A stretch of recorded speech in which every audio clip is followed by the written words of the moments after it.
Hi all, this is your host Emily Torres, aka Catholic Converts, and today I want to talk about a more controversial topic, which is abortion. Before I get started, I just want to say thank you guys for supporting me. I still have a full-time job while running all of my social media accounts trying to defend the faith and spread the faith. And so if you guys could consider supporting me for only $5 a month on my Patreon, that would be so appreciated so that I continue to find the resources and the energy to produce content and get it out there online. Thanks so much, you guys. You guys can check that out on Patreon, Catholic Converts. Now let's get into the episode. So one of the most common misconceptions I get from people on my social media accounts is that when I say that I am anti-abortion, that is stemming from my religious beliefs and that I'm forcing my religion onto other people if I say something like abortion should not be legal. But here's the problem with that mindset. First of all, when I argue against abortion and why abortion is wrong and why it ought not to be legal, I do not mention my religion or God one time. Now, it is true that my understanding of human value and objective morality ultimately is rooted in the fact that I believe in God. I believe that there is objective good and evil because of this God, because of who he is, because of the scriptures, but also because of my experience with the world.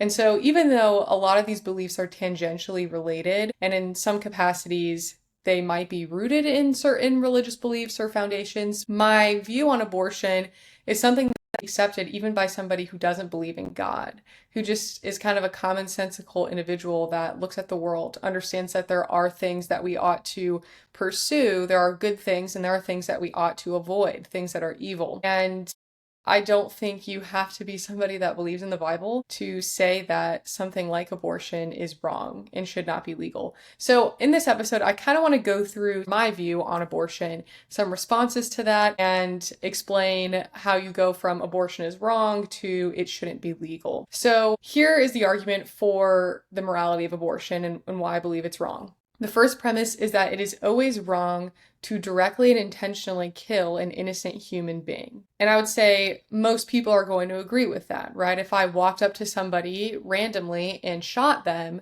and they did nothing wrong, they did nothing to warrant that, that's evil. That's a bad thing. I'm going to go to jail for that. Society is going to look down upon that action. The second premise would be abortion directly and intentionally kills an innocent human being. So if you are unfamiliar with when life begins, according to a study done by Dr. Steve Jacobs, 96% of biologists say that human life begins at fertilization. So this means that from the moment a zygote is formed, that is a unique human being with its own unique DNA, separate from the mother, separate from the father, and if left in its proper environment, it's going to direct its own development and continue to flourish and grow and develop until it is a fully fledged human being that looks like you or me. So abortion, when it's performed, its intention is to directly end that human life in the womb. That's how you know an abortion was successful. If the life of the unborn child is terminated, that's a successful abortion. If for whatever reason somehow the life of the unborn child is not ended during an abortion and that woman ends up remaining pregnant and delivers her baby full term or whatever, that would be looked at as an unsuccessful abortion, right? She attempted to get an abortion, but it wasn't successful. Why? Because the life of the child was not terminated. So abortion, its goal, its purpose is to directly and intentionally end the life of that human being in the womb.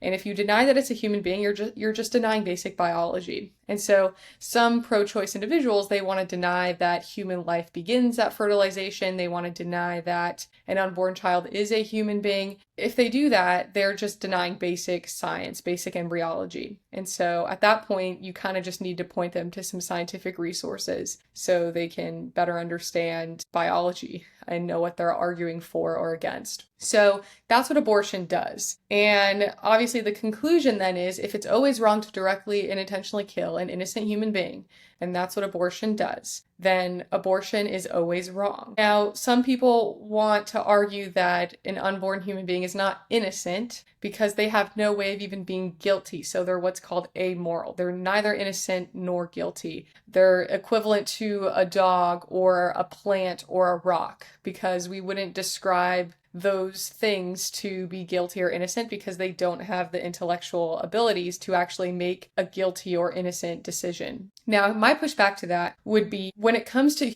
persons, right? That's who we can describe as being innocent or guilty. When it comes to persons and whether they're guilty of something, innocent of something, however we kind of want to describe their moral state, that there's never going to be some sort of middle ground. For example, let's take the life of somebody who is severely intellectually disabled and they have no ability to do wrong because they're maybe in a wheelchair, they're unable to talk or walk or fend for themselves in any capacity. And they might be an adult. They might be 16, 17, 18, 19, 20 years old, older than that. And we wouldn't look at that person and say, oh, you're neither innocent nor guilty because you have no way of doing wrong. If someone were to harm that individual and to murder them, assault them, we would say, wow, you are a sick person. I cannot believe you would harm that innocent person. We would consider that person innocent. Why? Because they've done no wrong to merit that action. And even though they were incapable of ever doing anything wrong, we would still say that they're innocent. We wouldn't give them this status of like, well,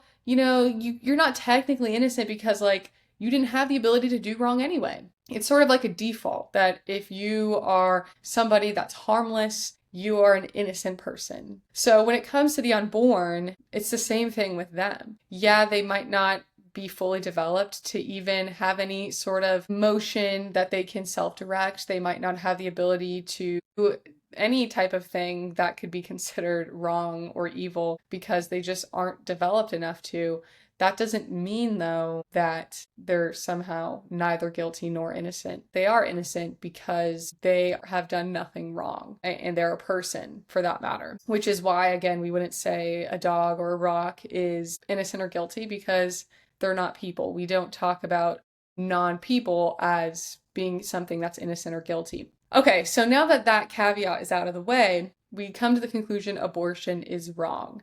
And then the question follows, well, okay, you can personally believe abortion is wrong, but you can't force that idea onto other people who don't think that way. And I would say, okay, if the majority of people actually believe that something like slavery, for example, is permissible, is moral, is actually even a good thing for the country or for society, which I mean, it wasn't too long ago where that was actually a reality in the United States, at least in some parts of the country. Should that be something that we're going to be accepting of and tolerant of because the majority of people agree with that idea, or even half of the people agree with that idea? Obviously, no, right? I think all of us hopefully are going to have the intuition to say, even if the majority of people in America are like, yes, let's bring slavery back, that's evil, that's wrong. And no, we shouldn't just make something legal because a majority of a population agrees with that idea. So when it comes to abortion, it's not as simple as to say,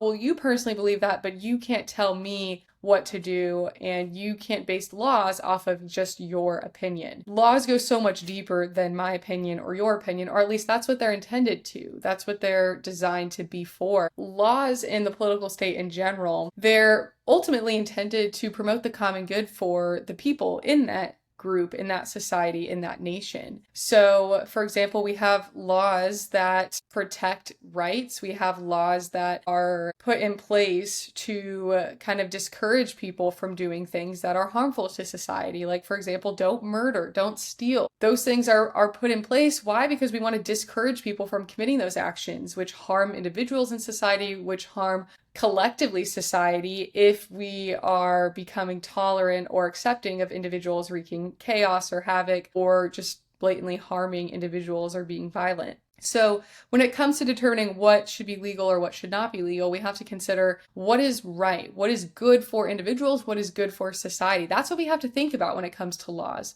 because ultimately that's what they're designed to do, is to protect individuals and protect the common good of society. Now, of course, there then comes the question, well, what is good for society? And then we're going to disagree about that, because you might think it's good for individuals to have the right to kill their child and have an abortion, and I'm going to say no. But I think when we kind of tease out the ramifications of being accepting or tolerant of abortion, that's when it becomes very clearly problematic. For example, if somebody says the reason abortion is okay is because the fetus isn't developed enough yet at XYZ point in developmental stage to have coherent thoughts. That's what gives human beings value and rights, is to be able to have coherent thoughts or to have some sort of sentience or heartbeat or whatever. Put any sort of arbitrary characteristic you want in that category and say that's where human rights begin. That's when a human being becomes worthy of protection. Here is my kind of 2-point rebuttal to that view.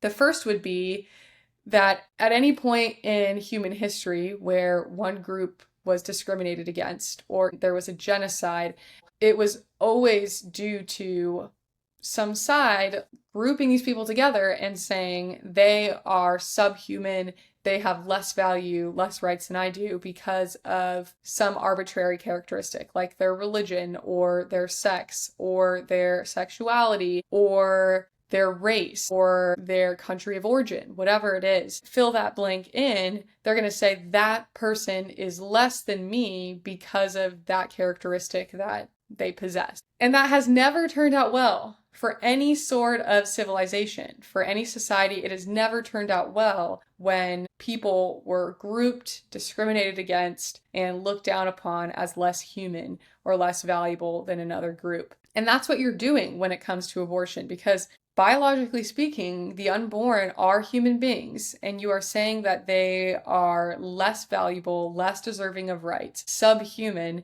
on the basis of their development or lack thereof, their abilities to have consciousness or cognitive abilities and thoughts, their age, their level of function in their body, whether it's heartbeat or whatever it is. That's what you're doing at the end of the day, is you're discriminating against them on the basis of some characteristic, which they can't even control or choose. So that's wrong. And I think if you were to fill that blank in with any other thing, again, race, sexuality, religion, political views, everyone's going to look at that and be like, yeah, that's wrong to discriminate against a group of people for those characteristics. So why does it become normalized then to discriminate against people who lack abilities, which is really just ableism at the end of the day? Now, the second point to that is all of those characteristics have degrees, like development, for example, or sentience, consciousness. All of those things have degrees.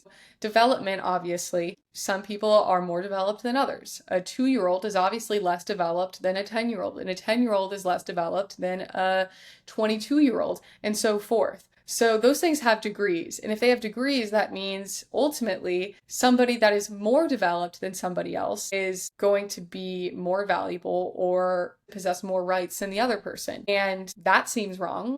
Intuitively, that seems icky to say somebody that is more developed is inherently more valuable than somebody else or inherently more deserving of protection. In fact, I think in society, we tend to see it as the opposite. We would see the weak as more deserving of protection. So babies, they are deserving of protection when they're out of the womb, of course. That's how backwards our society has become. We would see those children as deserving of more protection than somebody like a fully grown man, because they're weak and they're needy and they're dependent and they need other people to be protected. Or if you take something like consciousness, that has degrees too. A newborn baby is going to have less cognitive abilities than a 22-year-old man. And somebody that has dementia and is in their 80s is going to have less cognitive abilities than somebody that's a 45-year-old woman who is perfectly healthy. And those things have degrees. Or even like when you're sleeping, you are going to be less conscious, less aware, possess less cognitive abilities than when you're awake. So all of these things have varying levels and degrees, which means value and your rights are going to be contingent on something that can fluctuate, that can change with age or whatever it is. So that's where I find that argument pretty problematic. I don't find it to be intuitive to our natural experience and understanding as human beings. I also don't find it to be good. I think that when you play these views out, you see pretty clearly the issues.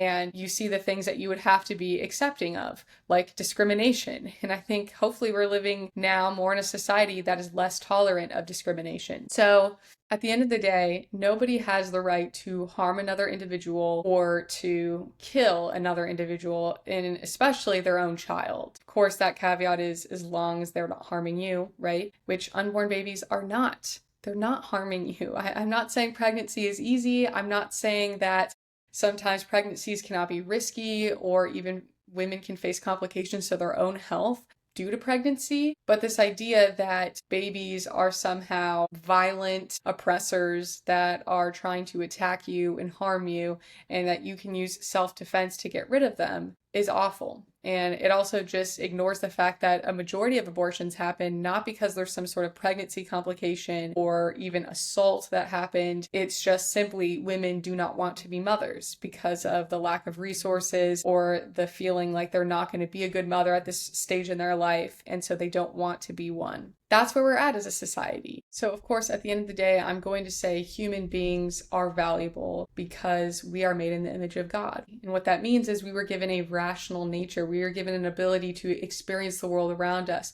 but then to think about it, to reason about it, to make decisions based off of not just our experience, but also our rational abilities. That's what gives us value. And natures don't have degrees. You either have a human nature, you have a rational nature, or you don't. And if you have one, then you have human rights and you have moral value. That means you're deserving of rights and protection. And if you don't have a human nature, you don't have a rational nature, then you don't have those same rights or abilities. I think that's the most simple way to defend the dignity of human life. If you fall into any other sort of argument or justification for trying to say why human beings deserve rights, you're ultimately going to come to a point where you're going to have to exclude some people from those rights. People that you intuitively are going to think, yeah, that's not right to exclude them. For example, people that you intuitively are going to think, yeah, they deserve rights, they deserve protection, like severely mentally handicapped individuals or newborn babies or even elderly people with dementia or something like that. Those people deserve protection because they're the most vulnerable. And that's exactly what it is with the unborn. So let me know your thoughts on this argument against abortion. And as a Catholic, I'll just end with this.